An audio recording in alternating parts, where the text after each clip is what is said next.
Well, good night, everybody. I'm out shooting the Aurora Borealis, or the Northern Lights in Nova Scotia. There's a G4 storm, and although it looked like clouds were going to ruin it, um, they somewhat cleared off towards midnight, and I came out to Vinegar Tree Hill, which I thought I'd be shooting the Milky Way here, but try the Northern Lights. When I first arrived, they were pretty vibrant, so I was just playing around with the 3 prime lenses I have to shoot wide open, so a 20mm, 50, and an 85, and I got some images. It's kind of died down now. Most of the people that were up on this perch has a good vantage to the north. Most of the people have already left. I'm just running where is it? I'm just running a time lapse and wait, see if the activity picks up. I played around with all my settings. When I first got here, I was shooting at about 3 seconds and ISO 640, and they were bright. Purple's visible to the naked eye. G4, the last one I believe was in 2005. So these are rare events.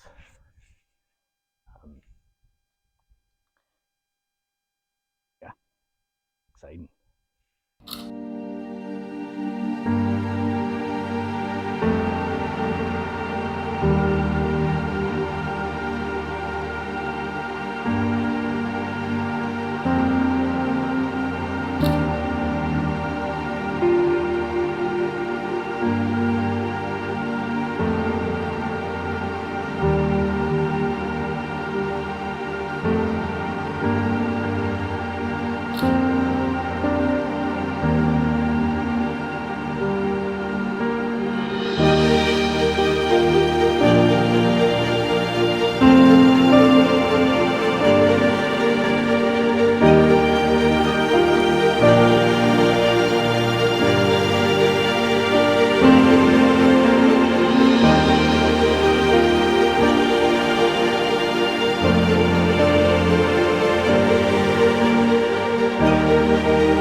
My time lapse I'm running is I'm on my 20mm f1.8 ISO 2500 with 4 seconds, and you can kind of see the green that's showing up there.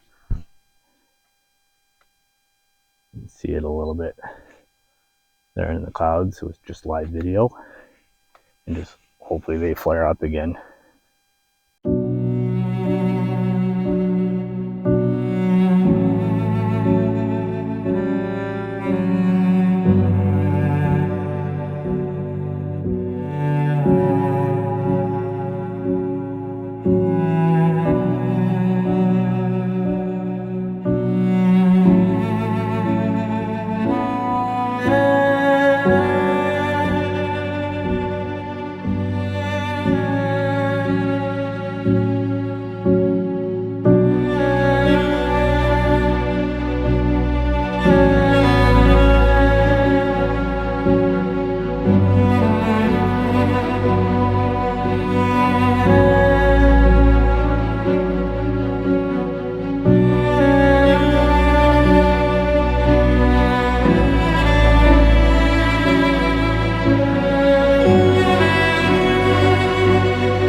I actually started my photography shooting the Northern Lights in the Northwest Territories. So chasing Northern Lights isn't new. it's certainly for the most part warmer chasing them here. And it was about last year we had a G2 storm, so it was a KP 7-ish, and got some amazing images that night. That was before my channel, but it is. I'm not dressed for being out in 1 in the morning. It was 7 when I left the house, but it's cold, but it's not -40 wind chill cold. But I think I'm gonna stop the time lapse and go to spin around to the other side of this tree and try to get some shots from that side looking up. There seems to be more activity kind of on that side, so, and just a different perspective for the images. So we'll stop the time lapse and pop over there. It's more just a glow on the horizon now. They're not dancing at all, unfortunately, but so down here, obviously the activity is up over here, and our subject tree is right in the middle of the frame. Might be hard to see. So I just shot a few panoramas that kind of cutting across there with a nice rolling hill, and hopefully it's not too big. I don't like going above 3-to-1 ratio, and this one might be a 4-to-1, but I shot it with my 85mm, and it's about 8 frames. So this is the 3-to-1 crop. It cuts off some of the brighter northern lights, and the tree is kind of closer to the edge compared to the 4 here. But you can let me know which one you prefer in the comments.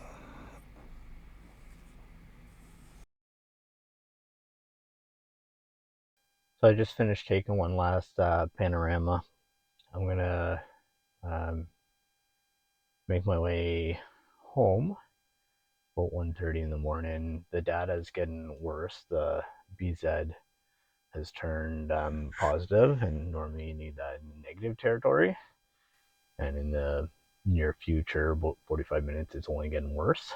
So it might still glow a little bit, but you're not going to have the vibrant dancing kind of going on. So I do need to be up early in the morning, unfortunately, but hopefully the activity stays and we'll give it a go tomorrow. But yeah, I'm gonna head home. I'll keep an eye in the rear view and get at least probably one of these processed for the morning.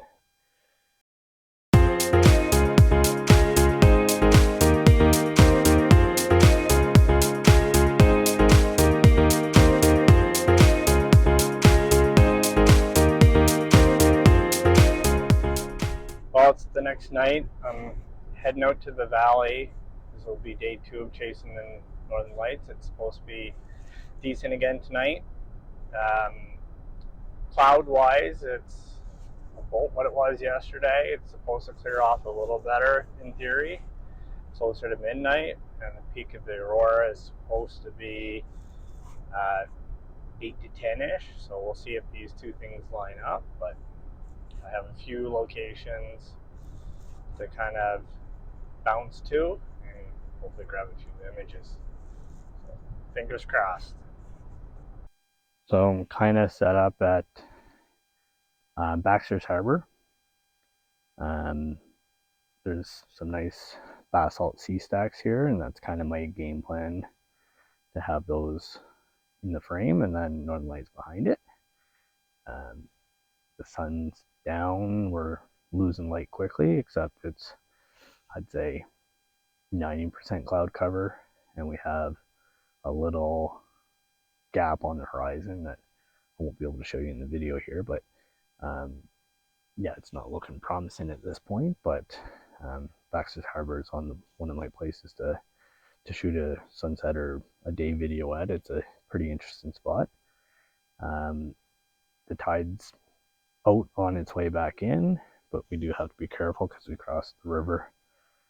So we don't want to get stuck here by the tide, which Bay of Fundy tides you got to always be careful of.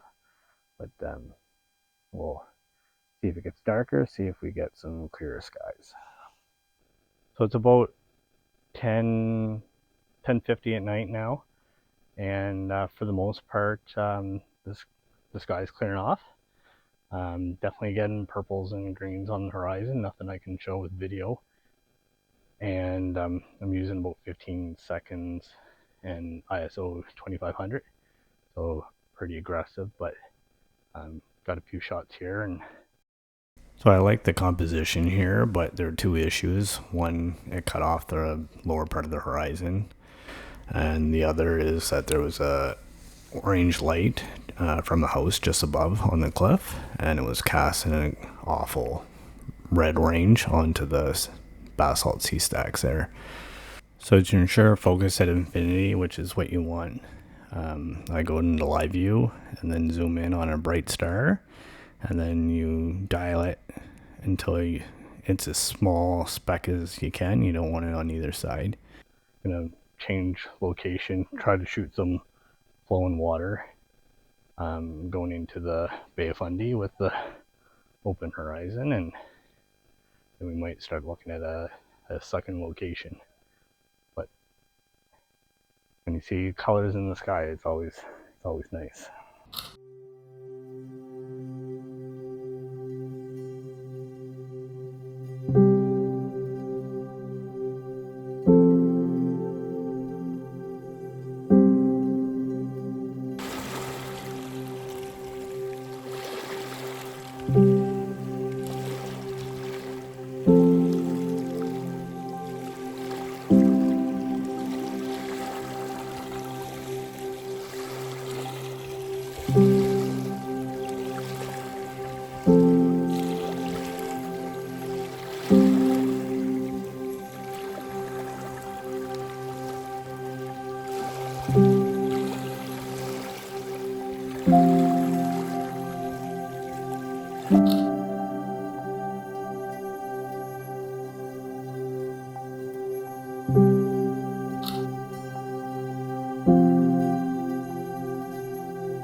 I'm just about to pack up the car and head to the walk-off, a nearby little community. But I just finished shooting.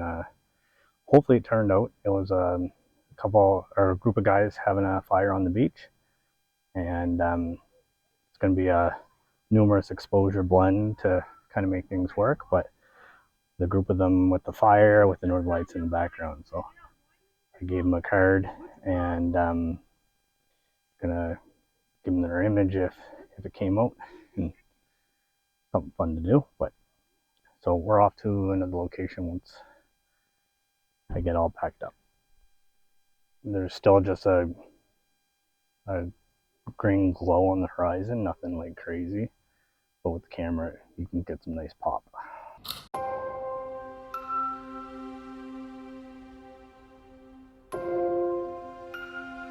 So the look-off didn't work. It faces south. If it had been the previous night, it probably would have been far enough, or the northern lights would have come down far enough that I might have been able to get something here, but it was clearly it wasn't going to. So then I went to Evangeline Beach, which I've tried to shoot the northern lights here before, and got clouded and no activity. So it was nice to have a nice green glow as soon as I arrived.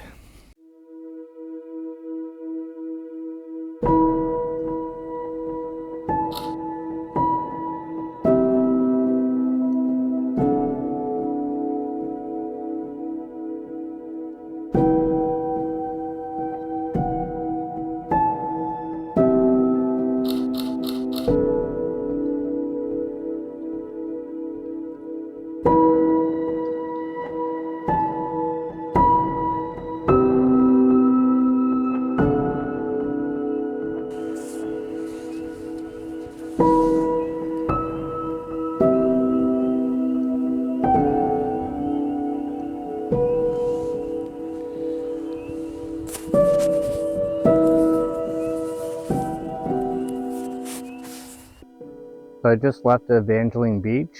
So nice, good view out at Grand Pré, which is the rock formation leading into the Bay of Fundy there.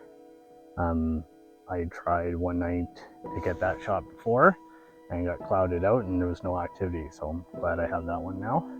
So I've moved on to, you probably can't see it very well, but we're at the Grand Pré National Historical Site. So there's a statue of Evangeline here and St. Charles de Mines Memorial Chapel. It's in relation to the deportation of the Acadian people. And I've shot this before, so I'm not going to spend too long here because I'm already on my second battery. I'm just getting a few shots. So I just finished one where I ran up and I had my silhouette. Where are we?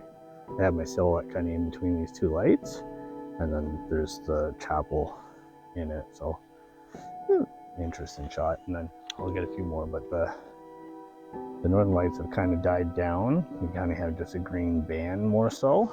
So probably gonna shut her down here shortly and then maybe find one more spot.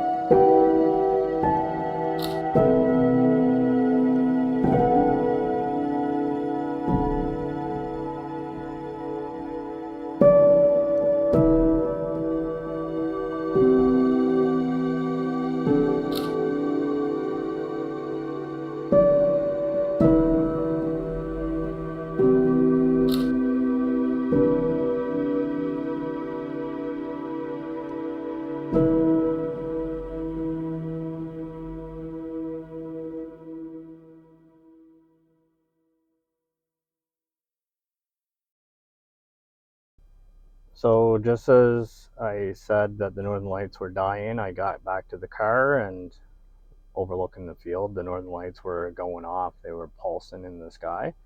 So I tried to shoot some video there, and if you could smell a video, that one would smell like cow manure. But then I ran back to the church to shoot a little bit more. Similar to what I shot the last time, just it's going to have a different look to it. And then I moved a little bit further away that would shoot, or that would have a vantage kind of looking down over the church, and then in the background you would see Blomidon, and then to capture that scene, so I shot a panorama there, as well as some normal shots, and we'll see if any of those turned out. There are a lot of cars still traveling from Evangeline Beach, and they're bright headlights with high ISO. Doesn't go well together. So yeah. So both my batteries are dead. So it's time to go home. It's about 2:30 in the morning. I got about 30 minutes to come home, so I get some much needed sleep, and then we'll go from there and see how many of the images came out. I'm interested in seeing how the video of the northern lights came out, because I haven't shot live video, or it hasn't been active enough for me to shoot live video before. So yeah, so until next time.